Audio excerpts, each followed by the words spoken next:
My name is Dr. Horatio Fundoby. But I am not the kind of doctor who sees sick people. I am called a doctor because I have spent many, many years studying. I studied history, and I now have an important job at the British Museum in London. Every Sunday afternoon I walk along a path in Chelsea, on the bank of the River Thames. A lot of painters live in Chelsea. People often think that I am a painter. I look like one and I dress like one. I have a white beard, I carry a black wooden stick, and I wear a large, old hat. The hat is more than 40 years old, and I always wear it for my walks. I enjoy my walks very much. There is a lot to see and hear.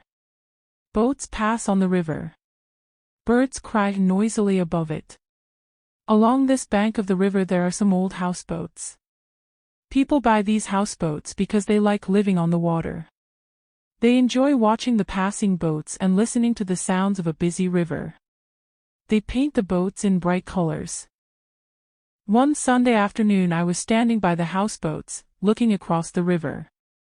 In the deepest water in the middle of the Thames, I could see a beautiful, white sailing ship. It was called the Poseidon. The back of the ship was a little unusual. I knew that the owner of the ship was Lord Struve. He was a great scientist who studied ocean life. Near the Poseidon were a large ship from South America and a dirty Spanish boat. Then I noticed one of the houseboats near the bank. It was called the Narin and it was very colorful. The boat was gray, but parts of it were painted in bright colors. The door was blue and the large wooden cover in the floor of the front deck was bright red. There were some steps going from the boat to the bank of the river. These were painted blue, like the door. I saw a young girl trying to push back the cover. She wanted to get out, and she was halfway out of the hole, but she had a problem. She saw me. She didn't shout at me, but her mouth formed the words, "I can't open it." I hurried towards the Narin. It was sitting on the bottom of the river and I had to walk down the blue wooden steps, over the water of the Thames. I went carefully along the deck of the boat until I reached the girl. "The new red paint has dried and I can't open the cover," she said.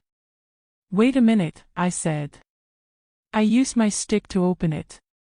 A few minutes later the girl climbed out onto the deck. She was about 20 years old. She was wearing old, blue, paint-covered trousers and a gray shirt. I thought that she looked quite beautiful. She looked at me with big, green eyes. They were the loveliest part of her face. "Thank you," she said. "That's all right," I replied. I was glad to help. "You're a dear man," she said. "Do you know who you're like? You're like one of those older men who work in museums." "Oh, I'm sorry. That wasn't very polite." She smiled gently. "But I am an old man," I said. "Please don't worry. In fact, I do work at the British Museum. I'm Dr. Horatio Fundoby." "Oh," she said. "The British Museum." She was silent for a second, and then she asked, "Would you like to see my octopus?" "Yes, I would," I said, smiling. She took me down through the blue door into a green room. I could see a small bed, bookshelves, and paintings. Then I noticed two glass cases, one large and one small. In the small case were two fish and in the large one was the octopus. "Isn't it beautiful?" she said. "Sometimes I sit and look at it for hours." "Does it have a name?" I asked. "Oh, I just call it octopus," she replied. "And you? What's your name?" I asked. After a minute she said, "My name's Thetus." "Ah," I said. "That's the name of one of the water people in the Greek stories of long ago." Thetis was the daughter of Nereus and Doris. They lived at the bottom of the sea. She pulled her ear, thoughtfully. My real name's Alice, she said. I call myself Thetus because I'd like to live at the bottom of the ocean. When she said this, I could understand the reason for her green room. It was quite dark in the room. The only lights were the ones that lit the glass cases. The paintings on the wall were in blues and greens and showed fish and other underwater animals. I was sure that she was the painter. She was almost a water child herself, with her small nose, large eyes, and pretty, short, brown hair. Would you like me to sing for you? She asked. Oh, please do, I replied. My song's called The Silver Swans, she said. How shall I know my true love? When will my true heart speak to me? Oh, when the silver swans come sailing. Then I will know my true love. Then I will be with my true love. Forever with my true love. It was a beautiful song. But I felt that there was a sadness behind the words. The words were wise and understanding. But I knew that the young girl in front of me was never in love. That was lovely, I said. Thetis opened her eyes. Thank you, she said. Who wrote it? I asked. I did, she said. It's mine. Do you often write songs?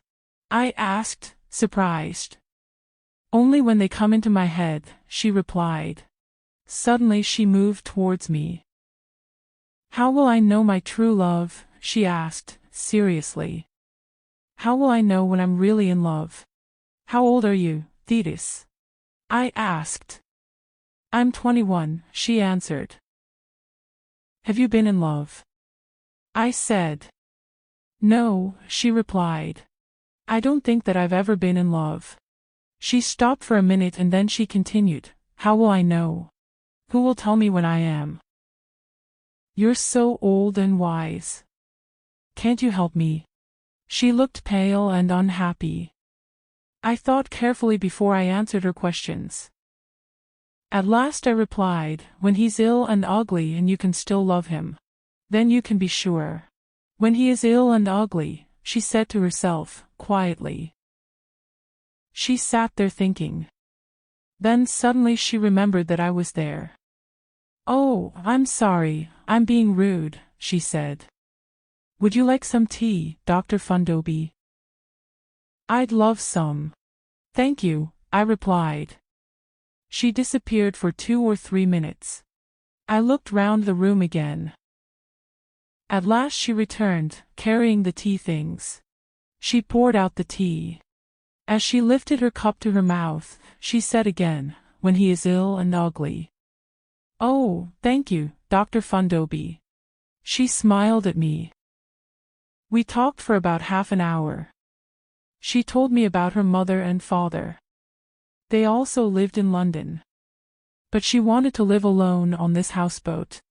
She loved it because it was on the water. She had an evening job. But she did not tell me what it was. Suddenly I began to feel quite ill. I wasn't sure why. But before I could decide, Thetis asked, would you like to go out on deck? There was not much room at the back of the boat, but it was enough for the 2 of us. Then I saw with surprise that there was water all round the boat now. 4 dirty white swans went past us. Their feathers were dirty with oil from the river, and their eyes looked very unfriendly. Thetis looked at them. I said, smiling, perhaps they're the silver swans in your song. Perhaps you're going to meet your true love. She only said, these swans are a dirty gray silver. Then a small wooden boat came up to us. There was a tall, strong man in the boat. He looked about 35 years old. He was wearing a blue sailing shirt and dark blue trousers. He had black hair, a beard, and bright, blue eyes. Hello, he shouted, and his white teeth shone against his dark beard. Have you some cotton to mend my trousers? I caught them on a piece of wood. Yes, of course, Thetis called back. If you climb up here, I'll mend them for you. The sailor laughed. I'll do it. I can't tell you where they're caught, he said. Oh, I understand, Thetis said, smiling. Then she went to find the cotton. When she returned, she put it carefully in a piece of cloth. Then she threw the cloth into the boat. The sailor caught it. Clever child, he said. Thanks very much. I'll be quick. He moved the boat away and then tied it up next to another boat. We watched as he mended his trousers with his back towards us. While we stood there, a large boat went past. The Narin started to go up and down in the water. I suddenly felt very sick. Thetis saw my face. Oh, you poor man, she cried. I forget that moving boats sometimes make people ill. Come with me, I've got a bottle of medicine. It will soon make you better. She helped me down into the green room and sat me in a chair. I was feeling very ill now. She went to a small cupboard and got a small brown bottle from it. She poured something from it into a spoon and gave it to me. They discovered this medicine during the Second World War, she said. Some of the sailors suffered badly in storms or when the sea was rough. You'll feel fine in a few minutes. Just sit there quietly. She went out on deck. I heard her shout to the man in the boat, "Hello again. What's your name?" "Hadley. Richard Hadley," he called back. "What's yours?"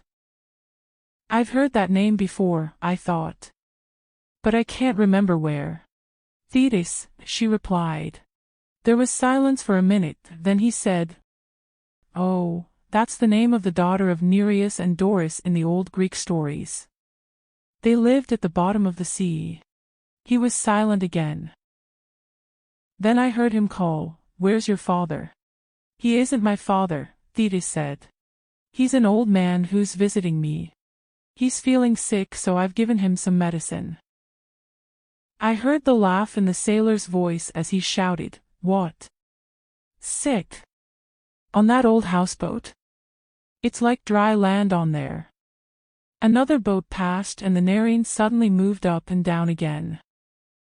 But the medicine was beginning to work. "It isn't an old boat," Thetis said, seriously. "It's my home. And it does move up and down a lot sometimes. You need a strong stomach." "Oh yes, I'm sure that you do," he said. But I knew from his voice that he didn't really believe her. "Really, it's true," she continued. "Perhaps even you'll get sick one day." The sailor laughed loudly. "Who, me? Listen, child. I've sailed every ocean and sea in the world, and in all sorts of weather, and I haven't been sick yet." I heard Thetis say, "There's always a first time. Would you like to try?" "Tell me when it gets really rough," he said. I heard his boat touch against the Narin, as he continued, "You're not as young as I thought. I'm sorry that I called you a child. Perhaps I'll try your boat sometime. Well, thanks again for the cotton." At last I began to feel better. When I went up on deck, Thetis was looking out across the river. She was watching the sailor as he went out towards the lovely, white ship. "Oh," she said. "You're better." "Yes," I said. "Good," she said. "That medicine always works." Then she added, "He said some very unkind things, didn't he?" I started to say, "He." "But wasn't he beautiful?" she continued, dreamily. "He's very ill, isn't he, Dr. Fundoby? And I love him even more than when he's well. I did not see my friend for some weeks." Then, on a rainy Sunday, as I walked past the houseboats, somebody called my name. "Dr. Fundoby. Dr. Fundoby." I turned round. Thetis was running up the steps from the Narin. She ran to me and said, "Dr. Fundoby. What shall I do? My octopus has eaten one of his arms." I replied, "They often do that when people keep them. even when they feed them very well. Oh, she said. Thanks for telling me that. I feel much better now. She turned and went back to her boat. As she reached the deck, I called out to her, "Did your sailor ever come back?" "Yes," she answered, and disappeared into the boat. A few days later a friend asked me to go and see a play with him. It was called The Unwanted, and it was at Wyndham's Theatre in London. "There's a young woman in it, Alice Adams," my friend said. "She's very good, they say. One day she'll be a great actress." When the play started, I couldn't believe my eyes. The young actress was Thetus. I remembered, then, that her real name was Alice. So this was her evening job. It was a sad play. Thetus played a young girl who falls in love with an older man. In the end he leaves her and she kills herself. Thetus played the part with deep feeling and understanding. It seemed to me almost that she was the poor girl. I cried for her at the end of the play. The next Sunday I visited her on her boat. There was now another glass case in her room. There were 2 large fish in it. She was sitting in front of the case, watching them. She got up to get the brown bottle. The boat was not moving much, but she gave me some of the medicine and I drank it. "My dear," I said. "Why didn't you tell me who you were?" "I was at Wyndham's last week." "I did tell you," she said. "This is the person that I am here. This is the person that I really want to be." "You played the part very well," I said. I cried at the end. How can you put so much feeling into the part night after night? How can you show all that pain and unhappiness if you have never been in love? She thought for a minute, then replied, "That's the other side of me. I just do it." She saw me looking at the glass case. "He gave them to me," she said. "The sailor?" I said. "Yes," she said. "Where did he get them?" I asked. "From the bottom of the river," she answered. "Did he? How?" I asked. "He went down and looked for them," she replied. Now I remember who Richard Hadley is. I thought to myself, does she know? And will her heart break, like the heart of the girl in the play? "Is he in love with you?" I asked. "He laughs at me and says unkind things," she said. "Does that mean that he's in love?" "And you?" I asked. "Are you in love with him?" "I don't know," she cried. "I don't know. I don't know. Oh, Dr. Fundoby. I hate being young." She put her head on my shoulder and started to cry. I tried to find the words to make her better. The next Sunday I went for my usual walk. It was very windy and the river was rough. When I saw the Narin, she was moving from side to side. Thinking of Thetis, I hurried towards the boat. Her room was small and the glass cases were not safe in bad weather. I noticed that the blue door was open, so I quickly went down the steps. When I reached the last step, I heard a deep cry from Thetis's room. I was afraid for her, and I hurried in. Richard Hadley was lying on the bed. He was very sick. Thetis was sitting on the side of the bed, holding his head in one of her arms. His skin was a gray color and his face was pale. At first I thought that he was dying. Then the boat moved suddenly. I understood then why he was like this. "Thetis!" I cried. "The medicine! Quickly! Where is it?" "Oh," cried the unhappy man. "Go away, both of you, and leave me to die alone. I love him," Thetis said, happily holding his poor head in her arms. "Oh, now I know that I love him. He's very ill, isn't he, Dr. Fundoby? And I love him even more than when he's well." I went to the cupboard where Thetis kept the brown bottle of medicine. It was locked. I looked at Thetus. She looked sad. He refuses to say that he'll marry me, she said. Then she added, looking down at him, I don't mind being a poor sailor's wife. When you sail away, I'll come with you. We can sail round the world together. I almost laughed at her words. Thetis had no idea about a sailor's life. And she had no idea who Richard Hadley was. The unhappy, weak man cried out, all right, I'll marry you. I'll do anything, if you'll just go away. Please leave me to die. I was beginning to feel very ill myself, so I cried, Thetis. You cold-hearted girl. Give me the key now. How can you leave him to suffer? How can you do this to the man that you love? She untied a piece of blue cloth from around her neck. The key was on it. She looked at the floor as she gave it to me. I knew that she was sorry now. As I opened the cupboard, I heard her say, quietly, he sailed on every ocean and sea in all sorts of weather. I took some of the medicine, then I gave some to the great ocean scientist, Richard Hadley, Lord Struve. Thetis looked at me.